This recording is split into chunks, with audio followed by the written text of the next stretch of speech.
Good morning students. Last time हम लोगों ने 14वां काव्य देखा था, जिसमें हनुमान जी सीता जी को जाकर राम जी का संदेश सुनाते हैं। उनमें सभी राम के गुणों के भी वर्णन है, राम ने क्या पराक्रम किया है, वो सभी गुणों के वो वर्णन सीता की समक्ष करते हैं और किस तरह से राम संपाति के कहने से 100 योजन फैला हुआ विशाल समुद्र पार करके सीता जी के पास जाता है। वो सभी चीज़ों का वहाँ पे वर्णन हम लोगों ने देखा। अब हम 15वां लेसन पढ़ेंगे, जिसका नाम है सुदुर्लभा सर्व मनोरमा वाणी। सर्व मनोरमा यानी सबके मन को अच्छी लगे, सबके मन को भाए ऐसी वाणी। वाणी यानी वाणी सुदुर्लभा यानी मुश्किल है या फिर विरल होती है।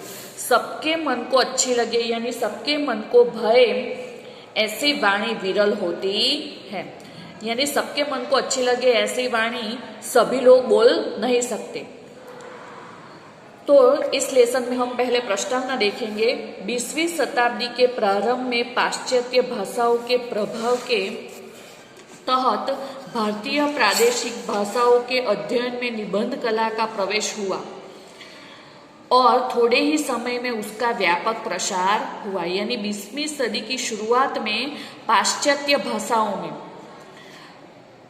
के प्रभाव के तहत भारतीय प्रादेशिक भाषाओं के अध्ययन में निबंध कला का प्रवेश हुआ। यानी हमारी भारतीय प्रादेशिक भाषाओं जो थी उसमें निबंध कला का प्रवेश हुआ और थोड़े ही समय में उसका व्यापक प्रसार हुआ। वैसे तो हमारे साहित्य में भाषा जो होती है उसके अलग अलग प्रकार होते हैं, जैसे कि नाटक, निबंध, काव्य। उसी प्रकार यहाँ पे निबंध का एक प्रकार है जो हमें पढ़ना है।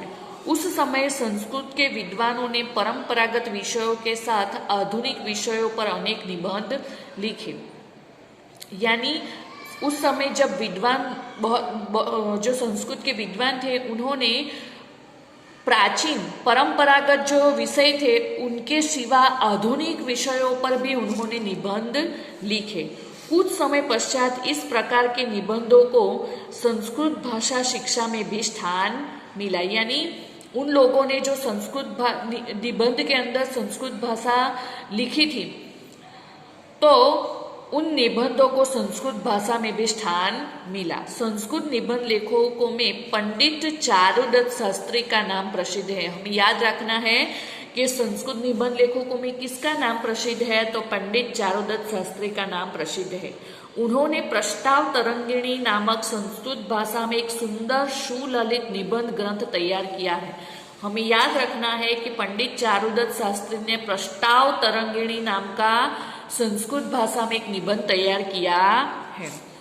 यहाँ उनके सुदुर्लभा सर्व मनोरमा वाणी शीर्षक वाले विवेचनात्मक निबंध को संपादित करके रखा गया है।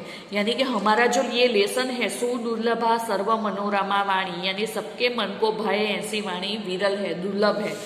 तो ये जो हमारा पाठ है, ये जो हमारा लेसन है, वो पंडित चारुदत्त शास्त्री के जो प्रस्ताव तरंगिणी नाम का जो निबंध है उसमें से संपादित करके लिया गया है।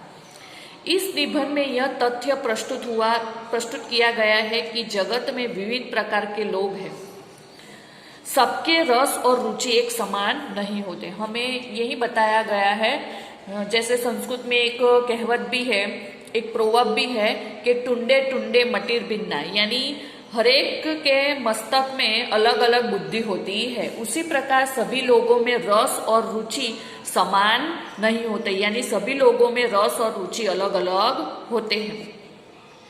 परिणाम स्वरूप सबका मन मोह ले ऐसी वाणी दुर्लभ है। इसीलिए सबके मन को अच्छी लगे ऐसी कोई वाणी बोल सके ऐसा बहुत दुर्लभ होता है। वाणी के संदर्भ में भी ऐसा ही है। अतः सबको सुनना अच्छा लगे और सुनकर किसी की भावना को ठेस न पहुंचे ऐसे वचन बोलने चाहिए। हमें इस निबंध द्वारा यह बोध दिया गया है कि हमें सबके मन को अच्छी लगे ऐसी ही वाणी बोलनी चाहिए, वरना बोलना चाहिए नहीं। जबकि ऐसी वाणी बोलने वाले दुर्लभ होते हैं, यानी सबके मन को अच्छी लगे ऐसी वाणी बोलने वाले लोग बहुत ही दुर्लभ होते हैं। तो हम लोग देखते हैं इस निबंध में बहुत अच्छी बात की गई है कि हमें सबके मन को अच्छी लगे ऐसी ही भाषा, ऐसी ही वाणी बोलनी चाहिए, वरना हमें बोलना चाहिए नहीं। इसके लिए महाराज मनु ने भी यहाँ पे एक सुंदर श्लोक दिया गया है कि हमें सभा में प्रवेश करना चाहिए। हमें सभा में, जहाँ पे बहुत सारे लोग होते हैं, वहाँ पे सभा में प्रवेश ही नहीं करना चाहिए। अगर हम सभा में प्रवेश करते हैं तो वहाँ जाके हमें बोलना चाहिए, लेकिन कैसा बोलना चाहिए? समझदारी पूर्वक का वचन बोलना चाहिए, वरना चुप रहना चाहिए। ऐसा श्लोक में बहुत अच्छा उन्होंने वर्णन भी किया है। तो हम पहले से देखते हैं, लोगे यत वस्तु एकस्मे रोचते तद अन्यस्मे न रोचते इत्यतः विचित्र रुचि अयम संसारः। लोके यानी संसार में यत वस्तु, जो वस्तु एकस्मे यानी एक को, रोचते यानी अच्छी लगती है, तद अन्यस्मे, तद यानी वो, अन्यस्मे यानी दूसरे को, न रोचते यानी अच्छी नहीं लगती, इत्यतः इसीलिए, अयम संसार, अयम यानी यह, संसार यानी संसार, इसीलिए यह संसार विचित्र रुचि यानी विचित्र रुचियों वाला है। संसार में जो वस्तु एक को अच्छी लगती है वो दूसरे को अच्छी नहीं लगती, इसीलिए यह संसार विचित्र रुचियों वाला है। एकस्मिन् परिवारे जातानां समान आचार विचाराणां जनानाम अपि भिन्ना भिन्ना रुचि भवति। एकस्मिन् परिवारे यानी एक ही परिवार में, जातानाम यानी पैदा हुए, समान आचार विचाराम यानी एक समान आचार विचार वाले, जनानाम अपि यानी लोगों में भी, भिन्ना भिन्ना यानी अलग अलग, रुचि यानी रुचि, भवती यानी होती है। एक ही परिवार में जन्मे समान आचार विचार वाले लोगों में भी भिन्न भिन्न रुचि होती है। हमें पता ही है, हमारे घर के अंदर भाई बहन होते हैं, तो हमें जो चीज़ अच्छी लगती है खाने में, वो शायद हमारे भाई या हमारी बहन को अच्छी नहीं लगती। तो यहाँ पे यही बात बोली गई है कि एक ही परिवार में जन्मे समान आचार विचार वाले लोगों में भी अलग अलग भिन्न भिन्न रुचि होती है। किम पुनः, तो फिर विभिन्नेषु यानी अलग अलग, परिवारेषु यानी परिवार में, उत्पन्नानाम यानी पैदा हुए, जनानाम यानी लोगों की, वार्ता यानी बात ही क्या करना, तो फिर अलग अलग परिवार में पैदा हुए लोगों की तो बात ही क्या करना। जबकि एक ही परिवार में जन्मे हुए सभी एक समान आचार विचार वाले लोगों में भी अगर अलग अलग रुचियां होती है तो फिर अलग अलग परिवार में जन्मे लोगों की तो बात ही क्या करना है। ऐसा दूसरे वाक्य में कहा गया है। किम पुनः यानी तो फिर अलग अलग परिवार में पैदा हुए लोगों की तो बात ही क्या करना। समान पितृकेषु पुत्रेषु कश्चित मधुरम रोचयति। समान पितृकेषु यानी जिनके पिता समान यानी समान है, पुत्रेषु उनके पुत्र में, कश्चित यानी किसी को, मधुरम यानी मीठा, रोचयते यानी मीठा अच्छा लगता है, कश्चित यानी किसी को, लवणम यानी नमकीन अच्छा लगता है, कश्चित च आम्लम रसम इति किसी को खट्टा अच्छा लगता है। जिनके पिता समान है ऐसे पुत्रों में किसी को मीठा अच्छा लगता है, किसी को नमकीन अच्छा लगता है और किसी को खट्टा अच्छा लगता है। एवं ही उसी प्रकार कश्चित यानी किसी को, काव्यम रसयति किसी को काव्य में रस है, कश्चित नाट्यम किसी को नाटक में रस है, कश्चित शिल्पम किसी को कला कारीगरी में रस है, कश्चित च गणितम और किसी को गणित में रस है। यानी जिस प्रकार सबको अलग अलग स्वाद पसंद है, उसी प्रकार किसी को काव्य अच्छा लगता है, किसी को नाटक अच्छा लगता है, किसी को कलाकारी अच्छी लगती है या किसी को गणित अच्छा लगता है। एवं एव कस्मिंश्चित् श्रृंगारः प्रियो भवति। इसी प्रकार एवं एव यानी इसी प्रकार कस्मिंश्चित् किसी को श्रृंगारः प्रियो भवति यानी श्रृंगार रस प्रिय है, किसी को वीर रस प्रिय है, किसी को करुण रस प्रिय है और किसी को हास्य रस प्रिय है। ये सब रस होते हैं। हम लोग भी मूवी मतलब नाटक में जिस प्रकार रस आते हैं, आप लोगों को अगर समझ में नहीं आता तो मैं एक एग्जांपल देती हूँ। जैसे हम लोग मूवी देखते हैं तो मूवी जो होती है, तो कोई मूवी एंटरटेनमेंट यानी जो कोई मूवी जो है वो हमें ज़्यादा हंसी मजाक देती है, जैसे कि एंटरटेनमेंट मूवी है, फिर हेरा फेरी है। ऐसी मूवी में हमें हास्य रस मिलता है, यानी हम लोगों को ज्यादा हंसी आती है। कोई मूवी ऐसी है जिसमें हम लोगों को सिर्फ करुण रस यानी ट्रेजेडी दिखाई देती है, जैसे कि तेरे नाम मूवी। उसमें हीरो लास्ट में मर जाता है और बीच में भी बहुत सारी ट्रेजेडी होती है, तो वो करुण रस से भरा है पूरा मूवी।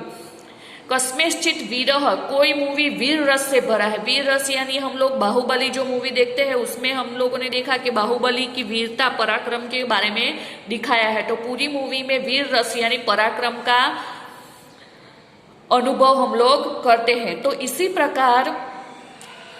प्रकार किसी को श्रृंगार रस प्रिय है, किसी को वीर रस प्रिय है, किसी को करुण रस प्रिय है और किसी को हास्य रस प्रिय है। यानी अलग अलग व्यक्ति को अलग अलग टाइप की मूवी देखना पसंद है। उसी प्रकार किसी को श्रृंगार रस प्रिय है, किसी को वीर रस प्रिय है, किसी को करुण रस प्रिय है और किसी को हास्य रस प्रिय है। विरलाय कस्मेश्चित जनाय बिभत्स रसो अपि रोचते,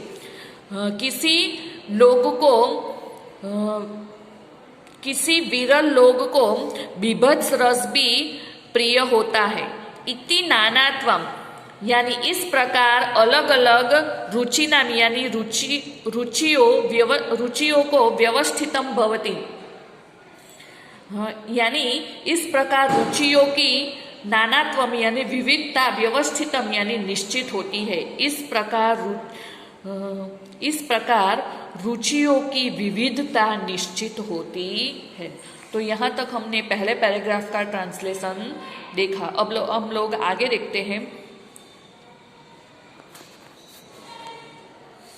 एवं सति, ऐसा है तो, एवं सति यानी ऐसा है तो, एका एव वाणी सर्वस्य मानसम संतोषयितुम नाहर्ति, ऐसा है तो एक ही वाणी, एका एव वाणी यानी एक ही वाणी सबके मन को संतोषयितुम यानी संतुष्ट न अहर्ति यानी नहीं कर सकती है। ऐसा है तो एक ही वाणी सबके मन को संतुष्ट नहीं कर सकती है।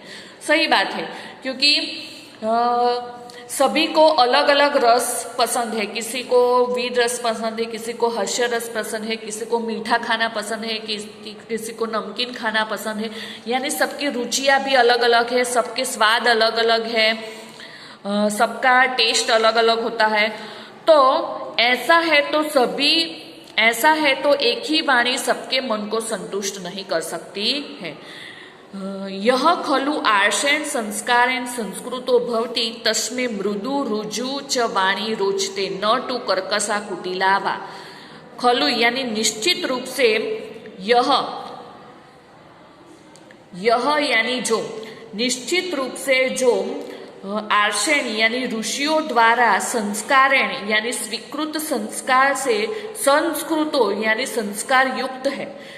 निश्चित रूप से जो ऋषियों द्वारा स्वीकृत संस्कारों से संस्कार युक्त है, उन्हें मृदु यानी मृदु और च यानी और रुज्वी यानी सरल, वाणी यानी वाणी, रोचते यानी पसंद है। उन्हें मृदु और सरल वाणी पसंद है। न टू कर्कशा व कुटिला, उन्हें कर्कश या कुटिल वाणी पसंद नहीं है। अतः एते सह वार्ता अवसरे एतादृशी वाणी एव उचिता भवति, इसीलिए इनके साथ बातचीत के प्रसंग में ऐसी वाणी ही योग्य है।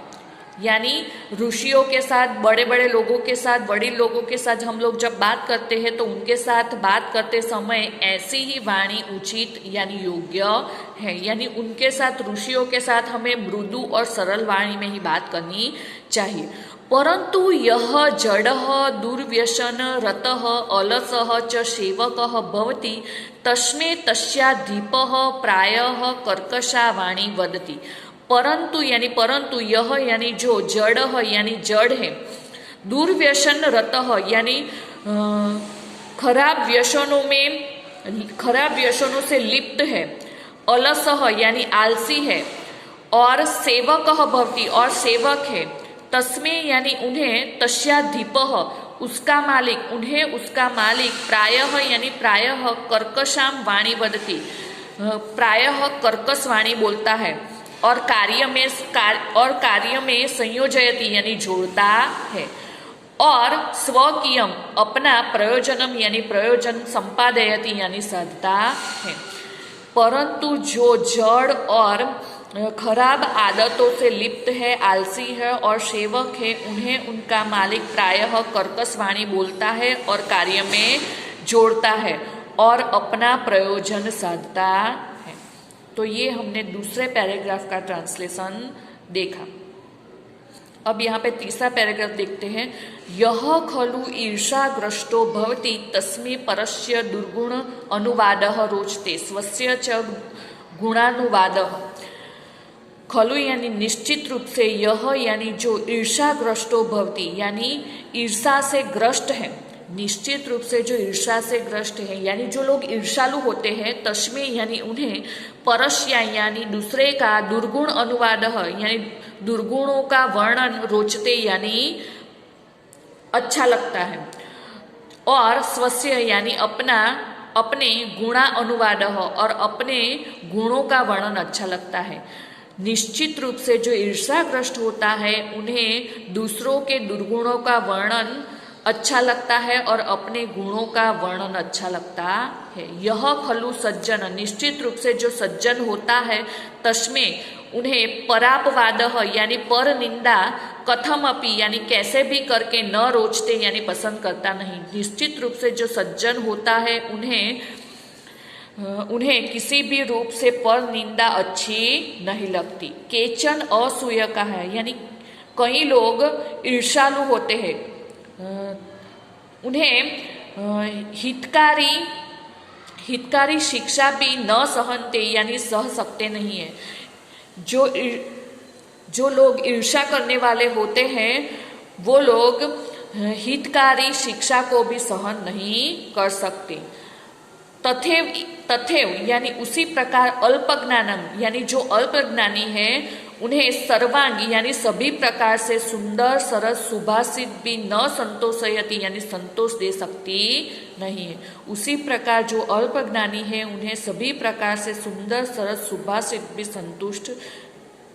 संतुष्ट नहीं दे सकती है या संतुष्ट नहीं कर सकती है। तो आगे का भाषांतर, आगे का ट्रांसलेशन हम लोग नेक्स्ट वीडियो पीरियड में देखेंगे।